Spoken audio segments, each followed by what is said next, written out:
question. All right, so I also grew up in the Midwest, baby of the family. Yeah, and so the you surprise. know. Oh, yeah. The surprise. Yeah, They so- always call us. How old were you before you figured out what the surprise meant? 7, I think. Yeah. You were ahead of me. I think I was 30. It's just, I was always called a surprise, and I always thought, good. Right? We I like should be that. celebrated every day. Yeah, exactly. So thank you for being here. Thank you for coming to Iowa, first and foremost. Part of the issue that I have and that I see is that I work in the high-tech industry. Yep. And I'm also a mother of 2 young children. I thankfully have the ability to support my family and able to strive, go through what I need to do. But I do see in this tech industry how parents struggle to go back to work. Right? I struggled myself with my kids, and I see that as a major issue. So beyond the fact that we have massive student loan debt that got me to where I am so I can meet my goals, and well as being in a high-tech industry and trying to support my family, what measures are you going to put in place to reconcile the disconnect and striving for both personal and professional success? Whoa, I love this. I'm ready. I got a plan for this one. Yes, always got a plan. All right, so I'm going to start somewhere else, and then we'll connect this up. It is time for a wealth tax in America.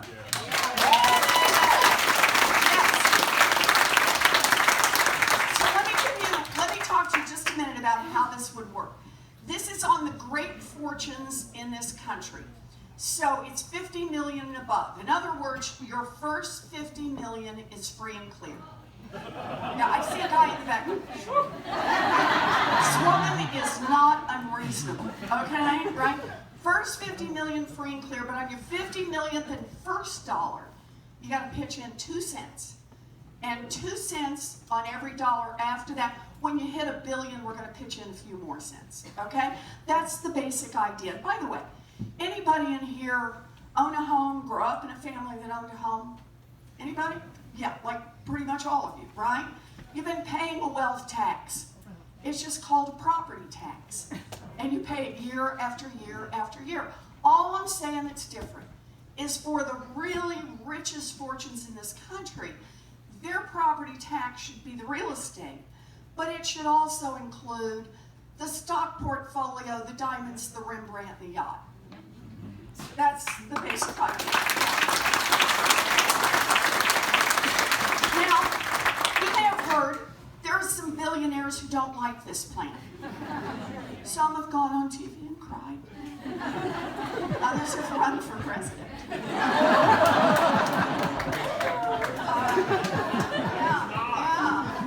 Okay, figured it was cheaper than paying a 2-cent wealth tax, I guess. All right. And their argument is they worked hard for their money. I mean, that's basically the argument. They worked hard, they had the right idea at the right moment. And look, my view on this is good for you. You worked hard, you made it big, good for you. You had the right idea at the right moment. Good for you. But here's the thing. You built a great fortune here in America.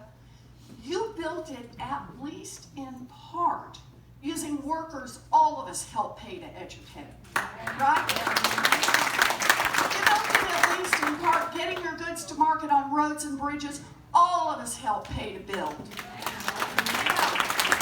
You built it at least in part protected by police and firefighters. All of us help pay the salaries for it.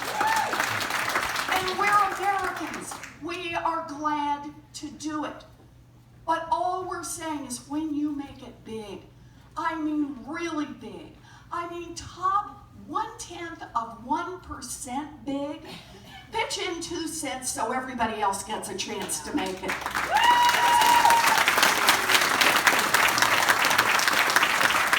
And now here comes the fun part. What can we do with 2 cents? 2 cents from the giant fortunes in this country, and we can provide high quality, universal child care for every baby in this country age 0 to 5. Universal pre-K for every 3-year-old and 4-year-old in America. And we can stop exploiting the people, largely women, largely black and brown women who do this work, we can raise the wages of every child care worker and preschool teacher in America.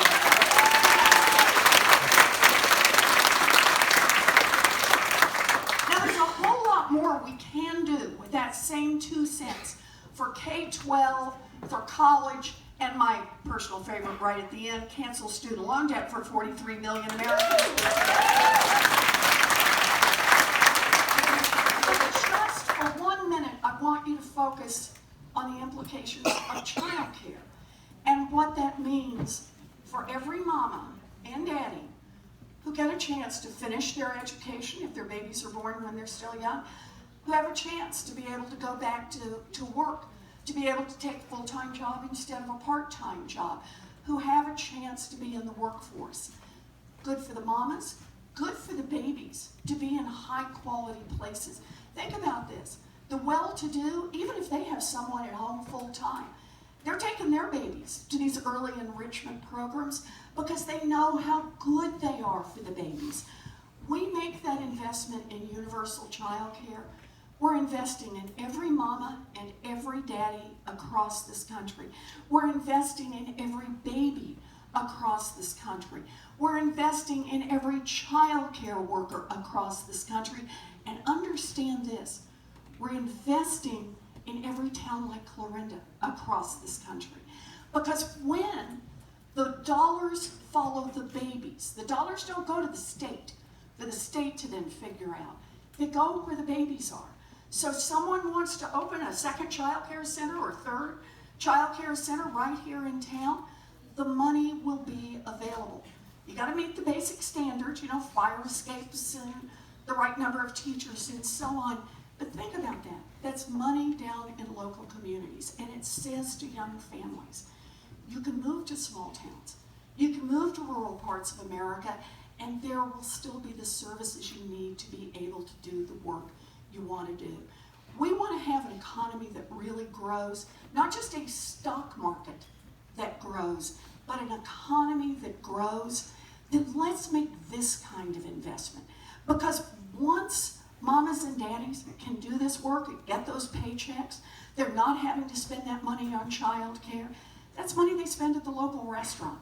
It's money they spend saving up for a house right here in town. It's money they put into the local economy. We can build an America that works for all of us. We just have to ask the millionaires and billionaires to pitch in 2 cents so we can get it done.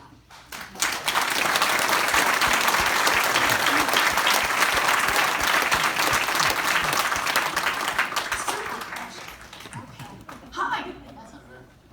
I'm Noah. Hi, Noah. I'm a big fan of your corruption packages. Oh, and good. Plan to. Me too. I am so into corruption. Yeah.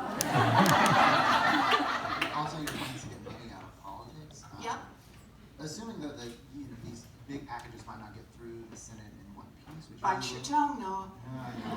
Would you be willing to parse them out, and if so, which is your priority? I guess within the priority. So, I appreciate the question. Let's talk a little bit about corruption, okay, if we can. I made the point earlier. When you've got a government that works great for those at the top and isn't working for much of anyone else, it's corruption. And understand this, the influence of money is felt everywhere in Washington, everywhere. Whatever issue brought you here today, whether it's the price of prescription drugs, or it's climate change, or it's gun safety, whatever issue gets you up in the morning, if there is a decision to be made in Washington, it's been touched by money. It's been influenced by money. It's had exceptions created by money. And the way we are going to fight back against that is not nibbling around the edges. Say, oh, we'll do 3 little changes to campaign finance. It's not enough. The money is everywhere. And it's campaign contributions, but understand, it is so much more. It's lobbying. It's about PR firms. It's about bought and paid for think tanks. It's about bought and paid for experts. It's everywhere in Washington. In order to fight back and to make real progress against against corruption, it's gonna take big structural change. It just is. But here's the good news. This is one of those areas where big change is gonna be easier than small change, right? And I'll tell you exactly why. The folks in Washington who profit from this system, man, they don't want anything to change. And you try to do something small, they're on it, right? They're on it at every minute. No, no, no. They gotta have an exception. No, you can't get it passed. No, you can't add it. So how are we gonna get this done? And the answer, we're gonna do it together. And here's how. You from the outside, me from the White House, you push, I'll pull, and we're gonna squeeze Washington until Washington adopts the biggest anti-corruption plan since Watergate. That's my plan.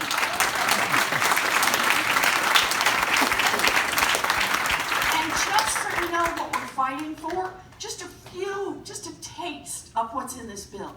Because it's got so many pieces to it, because money is felt in so many places. Here's part one: end lobbying as we know it.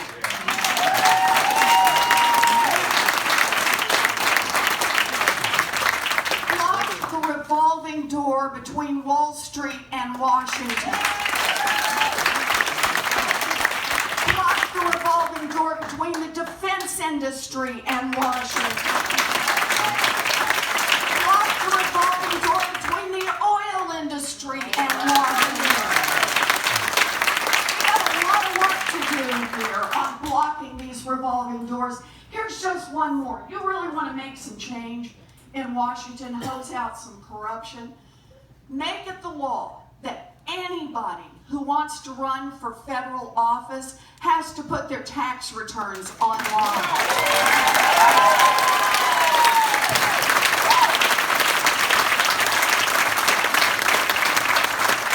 So there's my plan, Noah. My plan is I got this big package, got it all together. There's a lot of enthusiasm for it. Here's the best part. Not just among Democrats, but among independents and Republicans. They get it, that this government is working for those at the top and not working for them. We have to keep in mind, Donald Trump ran on this.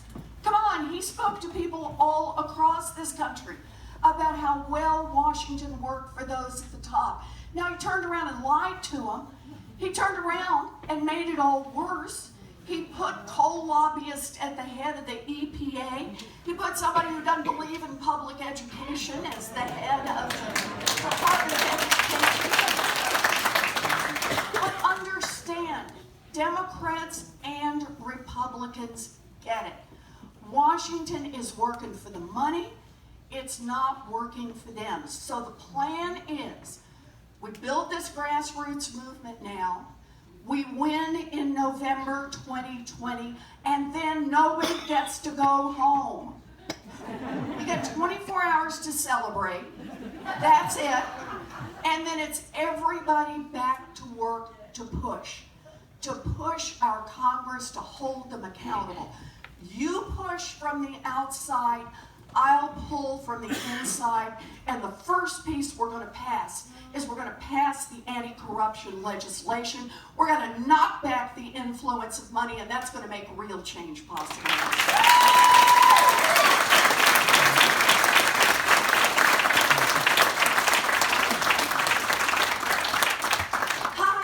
Hi, I'm Calder Parrott from here in Clarinda. Did you say Calder? Yes. Yeah, good to see you, Calder. Live south of town.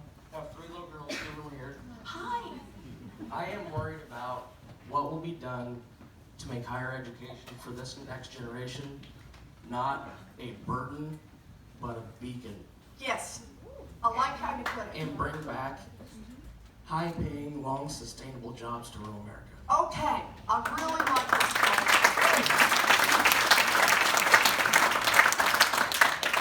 So I got a plan for you and your girls, and here's how it goes.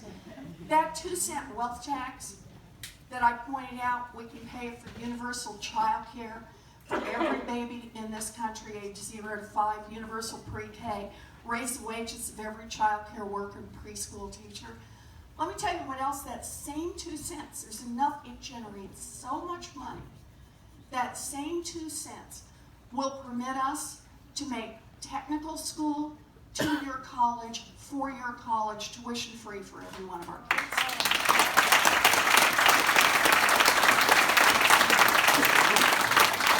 And let us help level the playing field and put $50 billion into our historically black colleges and universities and minority services.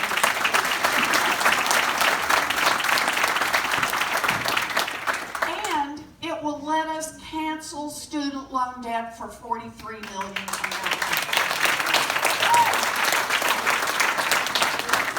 So I see it the same way you do. And that is, we need to invest in the education of our children. That's how we build a future. And think of it this way. A little over 100 years ago, we made a decision as a country. Folks were moving in, more education was needed in this country. It wasn't enough just to be able to scrawl your name, just barely to be able to read and write. We figured, to make it in America, you need a high school diploma. So what did we do as a country? We made high school free for everybody. We said, come on in. We want everybody to get an education. Because here's the thing. It's not only good for you and your daughters, it's good for all of us. We invest in the education of our children, all of our children. That's how we build a real future. That's where our next round of scientists and doctors come from. It's where our next round of farmers come from and computer technicians. It's where our next round of people who have jobs that we can't even describe today will come from. That investment in education is the best investment we can make in our future. And to do it, we don't have to strip ourselves. All we have to do is ask those at the top to pay a little more. And by the way, when I was talking earlier about how they built those fortunes using a lot of the investments we made together. Think of it this way. This year, if you're part of the 99%, if you're part of the 99%, you'll pay about 7.2% of your total income in taxes. If you're part of the 1/10%, the part that I want to have to pay 2 cents more, you'll pay 3.2%, less than half. So all we're asking for is some basic fairness. And this goes back to our values. We could decide that 2 cents should stay with the millionaires and billionaires, the guys who are growing their fortunes at 6%, 8%, 10% a year anyway. Or we can say, just take 2 cents out of that and pitch it in so all 3 of your daughters have a chance for the education they need. That's how we're going to do this.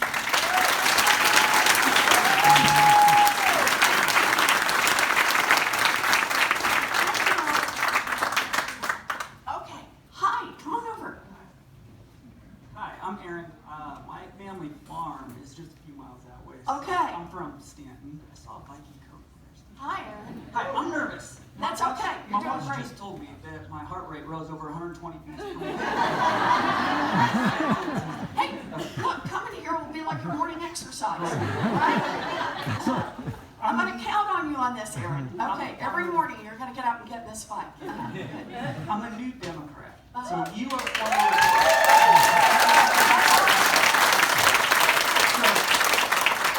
I have friends and family who dislike the current administration and would vote Democratic except their stance on abortion is at odds with the Democratic platform. Okay. Is there room in the Democratic Party for pro-life individuals? You said earlier that there's value in everyone. Is there room? If there is, how would you appeal to these individuals? Okay, so thank you for the question. Let me tell you how I see this.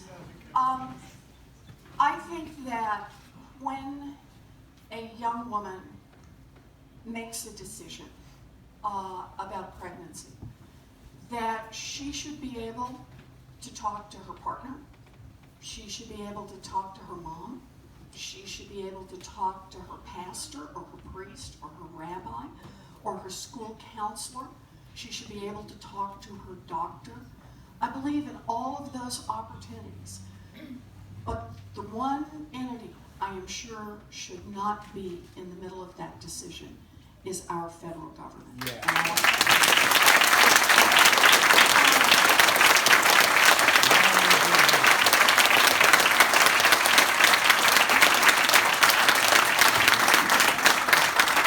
people are welcome in the Democratic Party who will make a lot of different decisions on a lot of issues, including decisions on abortion, and I respect that. I understand that. I have dear friends who see this differently from the way I would if they were making a personal decision. But the question about the role of government is a very different one for me. And it is about our values. Because here's how I see this. I've lived in a world where abortion was illegal, where the government said we're the ones who are going to step in. And the thing is, women still got abortions. Only for some of them it really didn't work out. That's right. There were those who, because they couldn't get proper medical care, ended up dying. Others who were maimed for life. Today, if some states outlaw abortion entirely and decide they're going to put the state in the middle of this rather than leave this as a medical decision, understand this. Rich women will still have access to abortions. Women with means, women who are sophisticated, will know exactly what to do. Instead, this will fall on poor women, on young women, on girls who've been molested by family members and who may not even know that they are pregnant until way too late in this process. So I want us to treat this as a medical decision, as a personal decision, and I want to be in America where the government says a young woman has access to the people she needs to help her make that decision, and the government just stays out.